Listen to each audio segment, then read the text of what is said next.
Did you know that in 1997, then First Lady Hillary Clinton actually met with Osama bin Laden?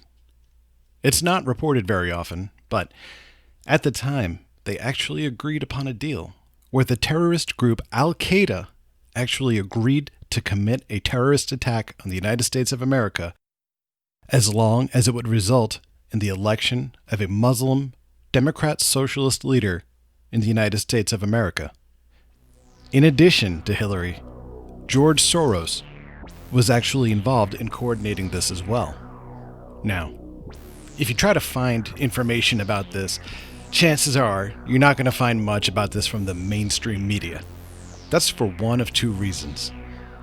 Either there is a worldwide conspiracy in which individuals behind the scenes have pulled the strings controlling our media and are complicit in a cover-up, or I just made it up.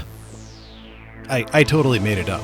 Maybe believe me for a minute, but that's the thing. There's a problem with conspiracy theories right now. There's too many, and not enough good ones. I fucking love a good conspiracy theory. Now, a good conspiracy theory, if you ask me, needs the following.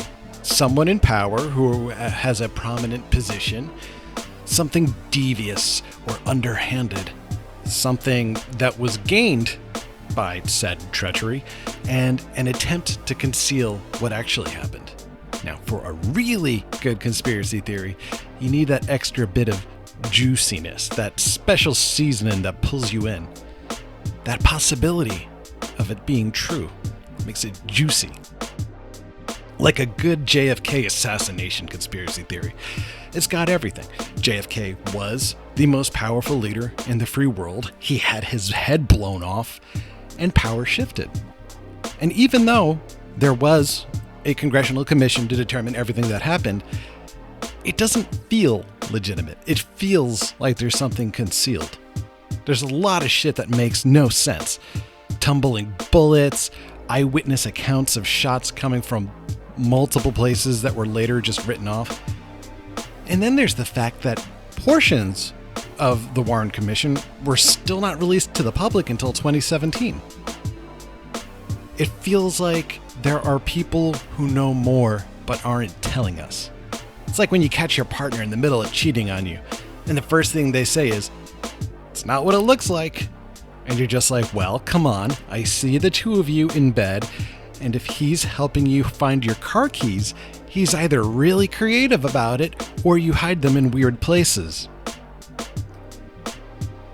That's that engaging thing about conspiracy theories. It's that sense you're being lied to. That's one of the worst feelings, because it feels like someone's just calling you stupid. So it's up to you to draw the connections wherever they may be, whether they exist or not. And when you factor in what's called the Dunning-Kruger effect, that is, the trend that people who know the least about a subject often tend to be overconfident, you get so many bad conspiracy theories. I think most of the pandemic conspiracy theory claims are pretty dogshit. Some people think this recent pandemic business was all caused by 5G. Really? How? And if you came here to laugh about shit, I'm sorry, I'm going to get nerdy for a second. So the first thing is like 5G sounds like it's going to be like radiation or something. And at first glance, radio waves sound like radiation. I get that. But there's two types of radiation. One is where subatomic particles break off of atoms and fire through space at high speed. That's called ionizing radiation. That is why you don't just walk into a nuclear reactor. You're going to have the cells and tissues of your body destroyed at a molecular level. The other type we'll talk about today is electromagnetic radiation. And yeah, X-rays, gamma rays, all that falls under the electromagnetic spectrum, and those two are definitely deadly. But the kind of frequencies involved in 5G are pretty similar to what your cell phone already has, or your microwave. And do you have a microwave? Do you already have a cell phone? And yeah, let's ask some questions like, is 5G being perpetrated by those in power? Not that I can tell. I mean, we all pay Verizon or Cricket or Sprint or whoever, but they're not running the world. And is it doing something devious? I mean, if you're close to a transmitter, you're going to feel heat. But who profits? I mean, if everyone on Earth is affected, wouldn't those in power also be affected too? And who's covering it up? There's plenty of research about the effects of exposure at different electromagnetic frequencies. That's the thing. Light, your favorite radio station, microwaves, cell phones, they're all different levels of the same kind of energy. The only connection that 5G and a virus have is that they both became something to think about in the past year or so. Or QAnon. There are people who seriously think that Donald Trump is actually working to personally dismantle a worldwide conglomerate of child molesters. Yeah, the guy accused of grabbing women by the pussy. The guy with multiple sexual assault accusations and who has spoken about his daughter saying, if she wasn't his daughter, perhaps he'd be dating her. They think the problem is a worldwide cabal of celebrities and political elites who conduct ritualized sexual abuse of children. In some theories, it's just your run-of-the-mill sex rituals. You know, like an Eyes Wide Shut. In other versions of this theory, children are dissected and their pineal glands are removed and consumed in order to get high from the adrenochrome within. And a part of this theory includes that apparently torturing the children before dissection makes the product creamier and tastier. And that part especially cracks me up because I imagine some hedge fund guy wearing a ceremonial robe, and he's covered in blood, and then he tastes a piece of pineal gland and he declares, Are you fucking kidding me? This gland tastes like shit. This is all wrong. This is not what I wanted at all. Fuck this. Get another kid in here. I am not eating this one.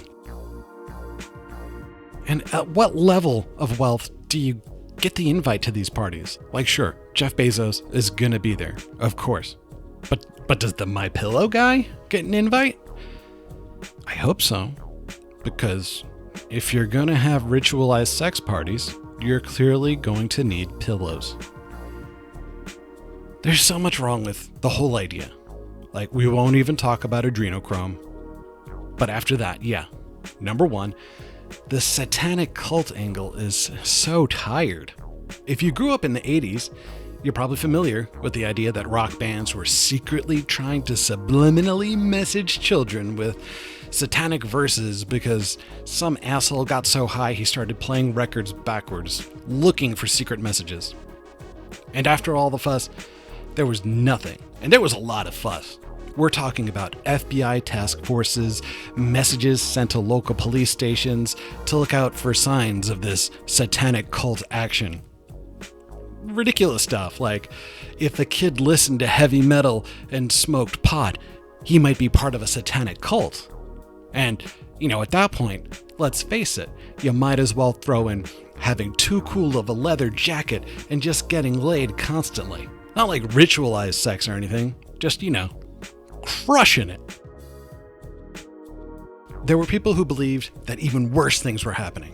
They believed that there were secret underground cults committing ritualized sexual abuse of children. People claimed that they had repressed memories that could only be brought out by hypnosis.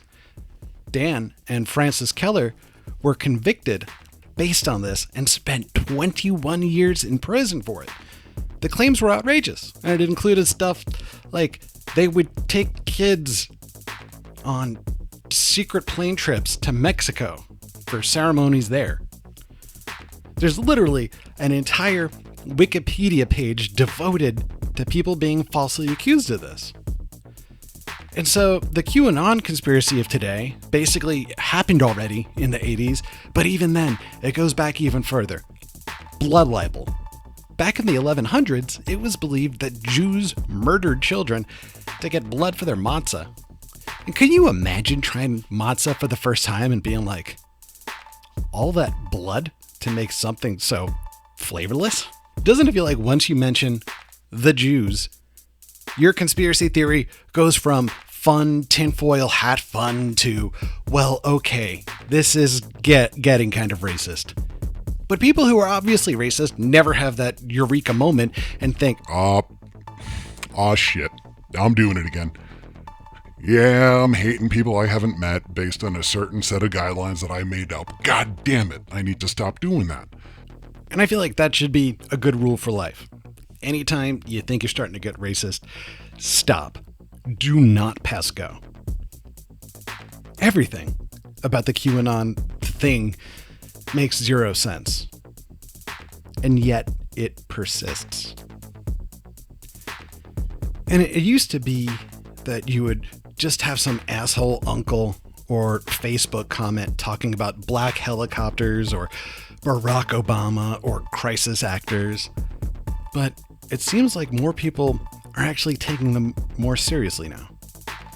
Some idiot actually walked into a pizza place because he thought it was involved in the sex trafficking of children. This idiot really walked in with an AR-15 and demanded to be taken to the basement where it was happening. Only the basement didn't exist, because of course it didn't, because pizza places don't do that. And if it did, you know it would only be Papa John's doing it. Remember that interview we did, just sweating way too much for anyone talking about pizza? Come on, I don't trust that. And I love pizza. I have broken into a sweat eating pizza, but I know where to draw the line. I don't trust Papa John. Who knows what that man has done with garlic sauce? So what do? I wish I could tell people to stop thinking about conspiracy theories and spreading them and all that, but it seems like some people get off on a sense of knowing something that other people don't, whether or not it's true. I recommend making up conspiracy theories of your own, but making them as stupid as possible. For example, Hillary Clinton is allergic to the violin. Barack Obama once killed a man in an underground mixed martial arts tournament. And possibly my favorite, Richard Nixon referred to ass play as crossing the border into Cambodia, and he loved it. Google something before you share it online. Use some critical thinking. If something seems too weird to be true, it probably is.